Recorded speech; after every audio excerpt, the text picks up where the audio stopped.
ಪತ್ರ ಓದೋ ಸಮಯ ಅಲ್ವೇ? ಅವರಿಗೆ ಕಂಕಣ ಭಾಗ್ಯ ಕೂಡ್ ಬಂದಿಲ್ಲ ಅಂತೆ ಗುರುಜಿ. ಹುಟ್ಟಿದ ದಿನಾಂಕವನ್ನ ಕೂಡ ಅವ್ರು ಸೂಚಿಸಿಲ್ಲ. ನಕ್ಷತ್ರ ಜ್ಯೇಷ್ಠ, ವೃಶ್ಚಿಕ ರಾಶಿ, ಹುಟ್ಟಿದ ದಿನ ಬುಧವಾರ, ಸಮಯ 12:30 ಮಧ್ಯಾಹ್ನ ಅಂತ ಹೇಳ್ತಿದ್ದಾರೆ. ಗುರುಜಿ, ಸಂಬಂಧಗಳು ಬರುತ್ತೆ, ಆದ್ರೆ ಅರ್ಧದಲ್ಲೇ ನಿಂತು ಹೋಗುತ್ತೆ. ಯಾಕೆ ಅಂತ ಗೊತ್ತಾಗ್ತಿಲ್ಲ. ಬಹಳಷ್ಟು ಜ್ಯೋತಿಷಿಗಳನ್ನ ಕೇಳಿದ್ದೀವಿ. ಕೆಲವರಂತಾರೆ ನಾಗದೋಷ, ಕುಟುಂಬ ದೋಷ, ಮಂಗಳ ದೋಷ, ಮಾಂಗಲ್ಯ ದೋಷ ಅಂತೆಲ್ಲ ಹೇಳಿದ್ದಾರೆ. ಹಾಗೆ ಕುಡುಮುಡಿ ಕ್ಷೇತ್ರಕ್ಕೆ ಹೋಗಿ ಸಂಕಲ್ಪ ಮಾಡಿ ಬನ್ನಿ, ಎಲ್ಲ ಸರಿ ಹೋಗುತ್ತೆ ಅಂತ ಒಬ್ರು ಹೇಳಿದ್ರು. ನಾವು ಹೋಗಿ ಬಂದ್ವಿ, ಆದ್ರೆ ಏನು ಪ್ರಯೋಜನ ಆಗಿಲ್ಲ. ಇನ್ನೊಂದು ಸಂಬಂಧ ಬಂದು ಅರ್ಧದಲ್ಲೇ ನಿಂತು ಹೋಯ್ತು ಅಂತ. ಇವ್ರಿಗೆ 4 ಜನ ಮಕ್ಕಳಂತೆ ಅವ್ರ ತಾಯಿ ತಂದೆಗೆ. ಇವ್ರು 3ನೇ ಹೆಣ್ಮಗು ಅಂತೆ. ಗುರುಜಿ, ಮುಂದೆ ಏನ್ ಮಾಡ್ಬೇಕು? ಎಲ್ರು ನನ್ನ ಬಗ್ಗೆನೆ ಕೊರಗ್ತಿದ್ದಾರೆ ಅಂತ ಕೇಳ್ತಿದ್ದಾರೆ. ನಿಮ್ಮನೆ ಕುಟುಂಬದಲ್ಲಿ ಹೆಸರು ಹೇಳಬೇಡಿ ಅಂದರೆ ಸಂತೋಷ. ಕೆಲವರಿಗೆ ಬಿಂಕವಾಗಿರುತ್ತೆ, ಕೆಲವರಿಗೆ ಬೇಜಾರಾಗಿರುತ್ತೆ. ಕುಟುಂಬದ ವಿಚಾರ ಊರವ್ರಿಗೆ ಯಾಕೆ ಗೊತ್ತಾಗಬೇಕು ಅಂತ. ಆದರೂ ಸಹ ಕಾರಣ ಕೇಳೋಕ್ಕೋಸ್ಕರ ಪಾಪ ಸಿಗದೇ ಇದ್ದ ಪಕ್ಷದಲ್ಲಿ ಈ ರೀತಿಯಾದ ಒಂದು ಪ್ರಶ್ನೆ ಹಾಕಿರ್ತೀರ. ಭಾಳ ಸಂತೋಷ. ಏನು ಅಂದರೆ ನಿಮ್ಮಲ್ಲಿ ಆಗಿರ್ತಕ್ಕಂಥ ಅನುಭವಗಳು ನೀವು ಹೇಳ್ಕೊಂಡಿದ್ದೀರಾ, ವ್ಯಕ್ತಪಡಿಸ್ಕೊಂಡಿದ್ದೀರಾ. ನಿಮ್ಮಲ್ಲಿ ಏನಾಗಿದೆ, ಎಷ್ಟೋ ಶಾಸ್ತ್ರ ಸಂಪ್ರದಾಯ ಕೆಲವರು ಹೇಳ್ತಾರೆ, ಅದನ್ನು ಮಾಡಿರ್ತಕ್ಕಂಥ ಕ್ರಮ, ಆ ಸಮಯ ಎಲ್ಲರೂ ಒಂದೇ ಸಲ ಇರೋಕ್ಕಾಗಲ್ಲ. ಆಲ್ ಡಾಕ್ಟರ್ಸ್ ಕೆನಾಟ್ ಬಿಕಮ್ ಒಂದು ಸರ್ಜನ್ ಅಲ್ವಾ? ಎಲ್ಲರೂ ಡಾಕ್ಟರ್ ಆಗ್ಬೋದು, ಸರ್ಜನ್ ಆಗಕ್ಕೆ ಸಾಧ್ಯವಿಲ್ಲ. ಆದರೆ ಎಲ್ರಿಗೂ ಒಂದೊಂದು ಅವಕಾಶ ಇರುತ್ತೆ, ಒಂದೊಂದು ಸಮಯ ಇರುತ್ತೆ. ಕೆಲವರಿಗೆ ಒಂದು ನಂಬಿಕೆ ಇರುತ್ತೆ, ಆ ನಂಬಿಕೆ ಮೇಲೆ ಮಾಡ್ಕೊಂಡು ಹೋಗ್ತಾರೆ. ಕೆಲವರಿಗೆ ಇದಕ್ಕೋಸ್ಕರನೇ ಜೀವನ ನಡೆಸಬೇಕು ಅನ್ನೋದು ಇರ್ತಾರೆ. ಅಂಥವ್ರು ಸರಿ ಹೇಳದೇ ಇದ್ದ ಪಕ್ಷದಲ್ಲಿ ಭಾಳ ಕಷ್ಟವಾಗುತ್ತೆ. ನೀವು ಏನೇ ಹೇಳಲಿ, ಯಾರೇ ಹೇಳಲಿ, ಏನೇ ಮಾಡಲಿ, ಈಗ ಮೊತ್ತಲ್ಲಿ ನಿಮಗೇನು ನಿಮ್ಮ ಮಗಳ ಮದುವೆ ಆಗಬೇಕು ಒಂದು. ಎರಡನೇದು, ನಿಮ್ಮ ಮಗಳಿಗೆ ಮದುವೆ ಆಗೇ ಆಗತ್ತಾ ಅನ್ನೋದು ಖಚಿತಪಡಿಸ್ಕೋಬೇಕು. ಅದಕ್ಕೆ ನೀವೇ ಖಚಿತಪಡಿಸ್ಕೋಬೋದು. ಶನಿ ಎಲ್ಲಿದ್ದಾನೆ ಅಂತ ನೋಡ್ಕೊಳ್ಳಿ. ಆ ಶನಿಗೆ ಸಂಬಂಧಪೂರ್ವಕವಾಗಿ ಶನೈಶ್ಚರ ನಿಧಾನಕ್ಕೆ ಹೊರಡೋನು. ಅದಕ್ಕೆ ಇವತ್ತು ಶನಿ ಬಗ್ಗೆ ಬಹಳ ವಿಚಾರವಾಗಿ ಮಾತಾಡ್ತಾ ಇದ್ದೀವಿ. ಅದರಲ್ಲಿ ನಿಧಾನಕ್ಕೆ ಹೊರಡೋನು ಶನಿ, ಶನೈಶ್ಚರ ಮಂದಗತಿಯಿಂದ. ಅದಕ್ಕೆ ಅವನಿಗೆ 2 ಹೆಂಡತಿಯರಿರೋ ಕ್ಷೇತ್ರ. ಅದಕ್ಕೆ ನೀವೇನು ಮಾಡಬೇಕು, ಇಷ್ಟನ್ನು ಮಾಡಿ. ಕೆಲವರೆಲ್ಲ ಒಂದು ಭಾಳ ಜನ ಏನೋ ಆರೋಪ ನನ್ನ ಮೇಲೆ ಅಂದರೆ, ಯಾವುದಾದ್ರೂ ಒಂದು ಕ್ಷೇತ್ರಕ್ಕೆ ಕಳಿಸಿದಾಗ ಫಲವನ್ನು ಕೊಡಬೇಕಾದ್ರೆ ತಮಿಳ್ನಾಡಿಗೆ ಕಳಿಸ್ತಾರೆ ಅಂತ. ತಮಿಳ್ನಾಡಿಗೆ ಕಳಿಸ್ತಾರೆ ಅಂದಾಕ್ಷಣಕ್ಕೆ ತಮಿಳ್ನಾಡು ನಾನು ಬರ್ಕೊಂಡಿದ್ದೀನ, ಅಥವಾ ನಾನು ಅಲ್ಲಿನ ಚೀಫ್ ಮಿನಿಸ್ಟ್ರಾ? ಇಲ್ವೇ. ಅಥವಾ ನಾನು ಆ ದೇವಸ್ಥಾನಗಳು ನಾನು ಕಟ್ಟಿದ್ದೀನ? ಇಲ್ವೇ. ಇದೆಲ್ಲ ದಕ್ಷಿಣದಲ್ಲಿರ್ತಕ್ಕಂಥ ಮಹಾರಾಜರ ಕಾಲದಿಂದ ಕಟ್ಕೊಂಡ್ಬಂದಿರೋ ಕ್ಷೇತ್ರಗಳು. ಇದನ್ನು ಆ ಮಹಾರಾಜರು, ಇದನ್ನು ಮೊದಲೂ ಹೇಳಿದ್ದೀನಿ ಕಾರ್ಯಕ್ರಮದಲ್ಲಿ, ಎಷ್ಟೋ ಸಲ ವ್ಯಕ್ತಪಡಿಸಿದ್ರು ಸಹ.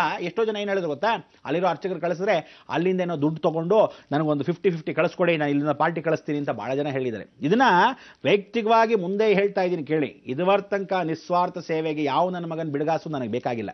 ಇಡೀ ಜೀವನದಲ್ಲಿ ಭಗವತಿ ನನಗೆ ಕೊಡ್ತಕ್ಕಂಥವ್ಳು ಅವಳೇ.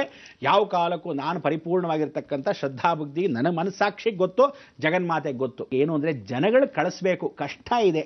ಆ ಕಷ್ಟಕ್ಕೆ ನಾವುಗಳನ್ನು ಇಂತಹ ಒಂದು ಕ್ಷೇತ್ರಕ್ಕೆ, ನಾನು ಆಲ್ ಇಂಡಿಯಾ ವಾಸ್ತು ಶಿಲ್ಪಶಾಸ್ತ್ರಕ್ಕೆ ಜಾಯಿಂಟ್ ಸೆಕ್ರೆಟರಿ. ಅದರಿಂದ ಇಡೀ ಜಗತ್ತಿನ ಎಲ್ಲ ದೇವಸ್ಥಾನಗಳ ಅಧಿಕಾರದಲ್ಲಿ ಆರ್ಕಿಯಾಲಜಿ ಡಿಪಾರ್ಟ್ಮೆಂಟ್ ಸರ್ವೆ ನಾನೇ ಮಾಡ್ತಾ ಇದ್ದೀನಿ. ಇದನ್ನು ಸ್ಪಷ್ಟವಾಗಿ ಹೇಳ್ತಾ ಇದ್ದೀನಿ ಕೇಳಿ.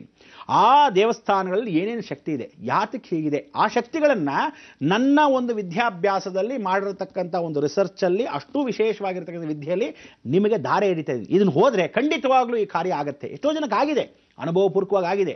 ಕಳಿಸ್ಕೊಟ್ರು ನಿಮ್ಮಷ್ಟು ಜನಕ್ಕೆ ಈ 4 ವರ್ಷದಿಂದ ಏನು ಮಾಡ್ತಾ ಇದ್ದೀರಾ ಅಷ್ಟು ಜನಕ್ಕೆ ಅನುಭವ ಆಗಿದೆ. ಎಷ್ಟೋ ಜನ ವ್ಯಕ್ತಪಡಿಸ್ಕೊಳ್ಳೋಕ್ಕಾಗಿಲ್ಲ. ನಾನು ಸಿಕ್ಕಿಲ್ಲ, ನೀವು ಸಿಕ್ಕಿಲ್ಲ. ತಮಿಳ್ನಾಡಿಗೆ ಯಾಕೆ ಕಳಿಸ್ತೀವಿ ಅಂದರೆ, ಮಹಾರಾಜರು ಕಟ್ಟರು ಆ ದೇವಾಲಯಗಳಲ್ಲಿ 3,80,000 ದೇವಾಲಯಗಳಿದೆ. ಇದರಲ್ಲಿ ಇವತ್ತು ಶಕ್ತಿ ಅಡಗಿದೆ. ಹೋಗಿ ಬಂದವರಿಗೆ ಮಾತ್ರ ಫಲ ಸಿಗುತ್ತೆ. ಹೋಗಿ ಬರೆದಿದ್ದ ಪಕ್ಷದಲ್ಲಿ ಏನು ನಮ್ಮನೆ ಪಕ್ಕದ ಮನೆ ಏನು ಕಳ್ಕೊಂಡು ಹೋಗೋಕ್ಕಾಗಲ್ಲ. ನೀವು ಹೋಗೋದು ಒಂದು ಯಾತ್ರೆ, ಒಂದು ಕ್ಷೇತ್ರ ಮಹಿಮೆಗೆ.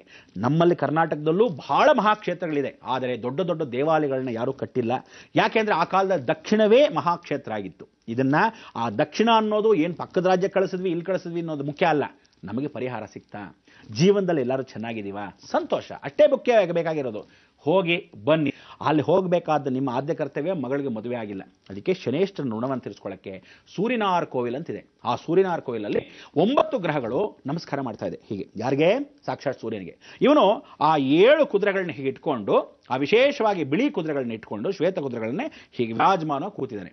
ಇಲ್ಲಿ ಏನು ಮಂತ್ರ ಅಂದರೆ, ಪ್ರತಿ ತಿಂಗಳಲ್ಲಿ ಒಂದೊಂದು ಸೂರ್ಯ ರೇಷ್ಮೆ, 12 ರಾಶಿಗಳಲ್ವೇ, 12 ರಾಶಿಗಳಿಗೆ ಅವನ ಆ ಗ್ರಹದ ಮೇಲೆ ಬೆಳಕು ಬೀಳೋದು. ಆ ದೇವಸ್ಥಾನದಲ್ಲಿ ಪ್ರತಿ ತಿಂಗಳಲ್ಲಿ ಆ ದಿನಗಳಲ್ಲಿ ಹೋಗಿ ನೋಡಿ ನೀವು, ಅದೇ ಬೆಳಕು ಬರುತ್ತೆ. ಇದು ನಾನು ಮೇಲಿಂದ ಟಾರ್ಚ್ ಹಾಕೋದಾಗಲಿ, ಇಲ್ಲಿಂದ ಹಾಕೋದಲ್ಲ. ಇದು ಕಣ್ಣು ಮುಂದೆ ಇರತಕ್ಕಂಥ ಜೀವಂತ ಸಾಕ್ಷಿ. ಆ ಸಾಕ್ಷಿಗೆ ನೀವು ಆ ಕುದುರೆಗಳನ್ನ ಇಟ್ಕೊಂಡ್ರು, ಎಲ್ಲ 9 ಗ್ರಹಗಳು ಅವನ ಹಿಂದೆ ಇದೆ. ಅಷ್ಟು ಜನ ಸೂರ್ಯನಿಗೆ ನಮಸ್ಕಾರ ಮಾಡ್ತಾ ಇದ್ದಾರೆ. ನೀವು ಅಲ್ಲಿ ಹೋಗಿ ಅವರವರ ಧಾನ್ಯ, ಯಾವ ನಕ್ಷತ್ರಗಾದರೂ ಸರಿ, ಯಾವ ರಾಶಿಗಾದರೂ ಸರಿ, ನಿಮ್ಮ ಮಗಳನ್ನ, ನಿಮ್ಮ ಮನೆ ಕುಟುಂಬದವ್ರನ್ನ ಕರ್ಕೊಂಡು ಹೋಗಿ ಆ ನಕ್ಷತ್ರದ ದಾನ, ಆ ರಾಶಿಗೆ, ಆ ಗ್ರಹಗಳಿಗೆ ಏನು ಧಾನ್ಯ ಇದೆಯೋ ಅದನ್ನು ದಾನವಾಗಿ ಅಲ್ಲಿ ಕೊಟ್ಟು ಅರ್ಚಕರಿಗೆ ಹೇಳಬೇಕು. ಯಾವ ಗ್ರಹದ ದೋಷ ಇದೆಯೋ ಗೊತ್ತಿಲ್ಲ, ಹೀಗೆ ಕೈಗೆ ಬಂದಿದ್ದು ಬಾಯಿಗೆ ಹೋಗ್ತಾ ಇದೆ. ಅದಕ್ಕೆ ಸೂರ್ಯನ ಒಬ್ಬನೇ ಸಾಕ್ಷಿ. ಆ ಕುದುರೆಯನ್ನು, ನನ್ನ ಜೀವನದ ಕುದುರೆಯನ್ನು ತಿರುಗಿಸು ಅಂತ ಹೇಳಿದಾಗ ಖಂಡಿತ ನೀವು ಅಲ್ಲಿ ಹೋಗಿ ವಾಪಸ್ ಬರೋಷ್ಟರಲ್ಲಿ ನಿಮ್ಮ ಶನೇಶ್ವರ ನಿಧಾನವಾಗಿರೋನು, ಮಂದಗತಿಯಾಗಿರೋನು ಫಾಸ್ಟ್ ರಿಯಾಕ್ಷನ್ ಶುರುವಾಗುತ್ತೆ. ಯಾವ ಗ್ರಹ ಅನ್ನೋದು ನಮಗೂ ಗೊತ್ತಿರಲ್ಲ, ನಿಮಗೂ ಗೊತ್ತಿರಲ್ಲ, ಅವನೊಬ್ಬನಿಗೆ ಗೊತ್ತು. ಅದಕ್ಕೆ ಆ ಸಾಕ್ಷಿರೂಪ ಭಗವಂತನೇ ನಿಮ್ಮ ಜೀವನ ತಿರುಗುತ್ತಾನೆ, ಪರಿವರ್ತನೆ ಆಗುತ್ತೆ. ಆದರೆ ಇಷ್ಟು ವರ್ಷ ಕಾದಿರತಕ್ಕಂಥ ನಿಮ್ಮ ಗತಿಗೆ ಪರಿವರ್ತನೆ ಆಗಿ ಜೀವನದಲ್ಲಿ ನಿಮ್ಮ ಮನೆ ಕುಟುಂಬದೆಲ್ಲ ವೇಗವಾಗಿ ಕೆಲಸವಾಗಲಿ, ಒಳ್ಳೆಯದಾಗಲಿ ಅಂತ ಈ ಮುಖಾಂತರ ಹೇಳಿ ಹಾರೈಸ್ತಾ ಇದ್ದೀನಿ. ಒಳ್ಳೆಯದಾಗಲಿ.